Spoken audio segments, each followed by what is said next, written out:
नमस्कार बंधुरा आपनादेर सबाइके स्वागत जानाई। आमी आजके कुमड़ो शाक दिए कुमड़ो शाकेर एकटा निरामिष रेसिपि निये चले एसेछि। असम्भव भालो हय खेते। तो माके देखताम एइभावे करते कुमड़ो शाक एबं मुग डाल दिए। तो सेई रेसिपिटाई आजके शेयार करेछि आपनादेर साथे। ताई अनेकेरই बाड़ीते एरकम भावे हय, तबे जारा कखनो एइभावे बानानনি तारा করে দেখতে পারেন, অবশ্যই ভালো লাগবে। ভাত রুটি দুটোর সাথেই ভালো লাগবে, তবে অবশ্যই ভাতের সাথে বেশি ভালো লাগবে। তো এর জন্য আমি কিছু কুমড়ো শাক নিয়েছি, ওটা কেটে ধুয়ে নেব। আর এদিকে 1.25 গ্লাস মতো মুগ ডাল নিয়েছি, এটা শুকনো খোলায় ভেজে নিচ্ছি। শুকনো খোলায় ভালো মতো ভেজে নিতে হবে, তবে একেবারে লাল করে খুব লাল করে ভাজার দরকার নেই, মানে কাঁচা গন্ধটা চলে যাবে এরকম হলেই হবে। যখন ভাজা গন্ধ ছেড়ে যাবে ওই সময় এটাকে মানে করে নিতে হবে আর কি। ওই সময় গ্যাসটা বন্ধ করে দিয়ে তারপরে আমি একটা বাটিতে নিয়ে নিয়েছি। অর্থাৎ কাঁচা থাকবে না, ভাজা হবে ডালটা, কিন্তু খুব কড়া করে নয়, তাহলে খেতেও ভালো লাগবে, তাড়াতাড়ি সেদ্ধ হয়ে যাবে এবং বেশি উগ্র হবে না আর কি। অতিরিক্ত ভাজলে একটু উগ্র হয়ে যায় সেই ডালটা। তো যাই হোক, এরপরে এটাকে আমি কষলে 3-4 বার ধুয়ে নিচ্ছি, কারণ এই ডালের গায়ে সাদা পাউডারের মতো থাকে, সেটা ধুয়ে ফেলে দিতে হবে।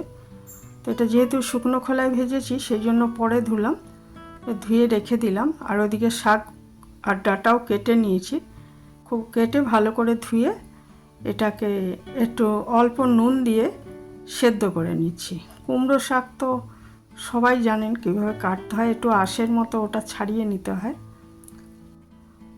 আর পাতাগুলো একটু বেছে নিতে হয় বর্ষার সময় যেন পোকামাকড় না থাকে। তারপরে একটু নুন দিয়ে, জল দেওয়ার দরকার নেই, এটার মধ্যে তো ধোয়ার ফলে একটু জলীয় ভাব রয়েছে, আর ঢাকা দিলে অলরেডি জল ছেড়ে যাবে। এইভাবে আমি 5-6 মিনিট এটাকে একটু সেদ্ধ করে নেব, তাহলে ভালো হবে আর কি। ঢাকা দিয়ে একটু সেদ্ধ করে নিতে হবে। আঁচটা মিডিয়ামই রাখতে হবে, নাহলে তলায় লেগে যেতে পারে। মিডিয়ামে রাখলে এটা ঢাকা দিয়ে রান্না করলে জল ছেড়ে যাবে এবং ডাঁটাটা মেন আর কি সেদ্ধ হয়ে যাবে। শাকটাও তো অবশ্যই আগেই সেদ্ধ হবে। তারপরে একটা কড়াইয়ের মধ্যে আমি 2 চামচ সর্ষের তেল দিয়ে দিয়েছি। অবশ্যই রান্নাটা সর্ষের তেলে করবেন। তেলটা গরম হয়ে গেলে এখানে আমি 2টো শুকনো লঙ্কা আগে ভেজে নিচ্ছি এবং এর মধ্যে ফোড়ন হিসাবে 1 চামচ সাদা জিরে দিয়ে দিলাম। আর আমি কিন্তু একটা তেজপাতা দিয়ে দিলাম এর মধ্যে, তাহলে শুকনো লঙ্কা, সাদা জিরে আর তেজপাতার ফোড়ন হলো। আর ওইদিকে আমি 1 ইঞ্চি আদা, ওটা বেটে রেখেছি, 1 চামচ মতো আর কি আদা, আর 2টো আলু ছোট ছোট করে কেটে একটু ধুয়ে রেখে দিয়েছিলাম, সেই আলুটা এবার এর মধ্যে দিয়ে দিলাম। ফোড়নটা ভাজা হয়ে গেলে এটা নুন আর হলুদ দিয়ে ভেজে নিচ্ছি ভালো করে। ভালো করে ভেজে নিলে খানিকটা সেদ্ধ হয়ে যাবে আলুটা, আর খেতে ভালো লাগবে। সবচেয়ে বড় কথা, খেতে ভালো লাগবে।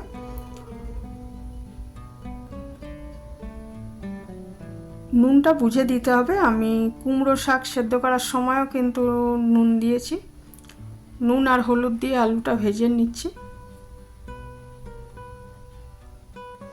অল্প আগে আমি অল্প অল্প করে দিয়েছি, যদি লাগে আমি পরে আবার দেব। আলুটা ভাজা হয়ে গেলে এর মধ্যে যেটা আদা বেটে রেখেছিলাম 1 চামচ, সেটা দিয়ে দিলাম।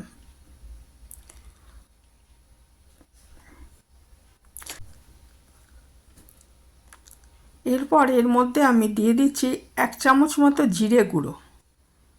জিরে গুঁড়ো দিয়ে আদা আর জিরে গুঁড়োটা একটু ভালো মতো কষিয়ে নিচ্ছি। কাঁচা গন্ধটা যেই চলে যাবে মশলার, তখন এর মধ্যে আমি একটা মাঝারি সাইজের টমেটো কেটে ধুয়ে রেখেছিলাম, সেটা এর মধ্যে দিয়ে দিচ্ছি।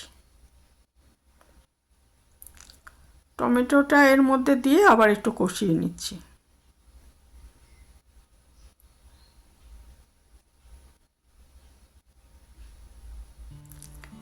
ভালো করে কষানো হয়ে গেলে এর মধ্যে আমি ওই যে মুগ ডালটা, ভাজা মুগ ডালটা ধুয়ে রেখেছিলাম, সেটা এর মধ্যে দিয়ে একটু ভালো মতো কষিয়ে নেব।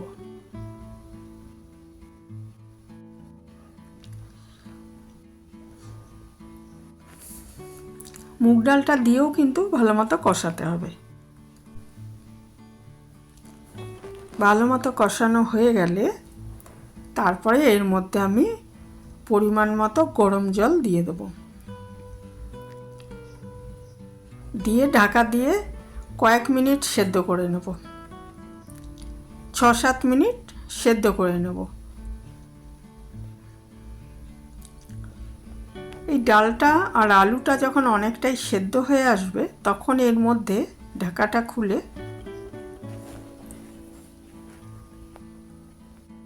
ওই কুমড়ো শাক আর ডাঁটাটা তো আলাদা সেদ্ধ করে রেখেছি, ওটা মিশিয়ে দেবো।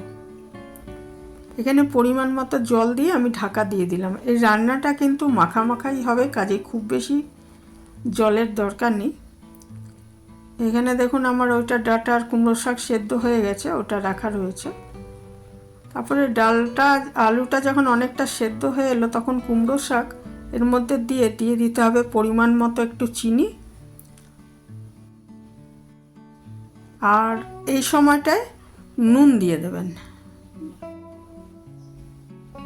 আর যদি নুন লাগে তাহলে একটু নুন দিয়ে দেবেন। একটুখানি চিনি দিতে হবে, কারণ হচ্ছে নিরামিষ রান্নায় একটু মিষ্টি দিলে ভালো লাগে, সেই জন্য পরিমাণ মতো চিনি একটু দিয়ে দেবেন। তারপরে এগুলো সব ভালো মতো মিশিয়ে ঢাকা দিয়ে গরম জল দিয়ে ঢাকা দিয়ে এটাকে আরেকটু গরম জল আমি এখানে মেশাবো আর কি, কারণ একদম শুকনো হয়ে গেছে। আগে যে জলটা দিয়েছিলাম ডাল আর সেদ্ধের সময় ওটা অনেকটাই টেনে গেছে, কাজে এই সময় সামান্য গরম জল মিশিয়ে ঢাকা দিয়ে এটা আবার 6-7 মিনিট রান্না করে নিতে হবে। তারপর ঢাকাটা খুলে দেখতে হবে যে সেদ্ধ হয়ে গেছে কি, সব কিছু সেদ্ধ হয়ে গেছে কি না। সব কিছু সেদ্ধ হয়ে গেলে, এগুলো কিন্তু আমি দেখে নিয়েছি, সব কিছু ডাঁটা আলু সবই সেদ্ধ হয়ে গেছে। এবারে আঁচটা বন্ধ করে ঢাকা দিয়ে 3-4 মিনিট রেখে নিলে এটা পরিবেশনের জন্য তৈরি হয়ে যাবে। এর সাথে কিছু একটা ভাজা করে নিলে, আলু ভাজা, বেগুন ভাজা বা বেগুনি করে নিলেই আর কিছু লাগবে না। এখানেই শেষ করলাম। ভালো থাকবেন সবাই।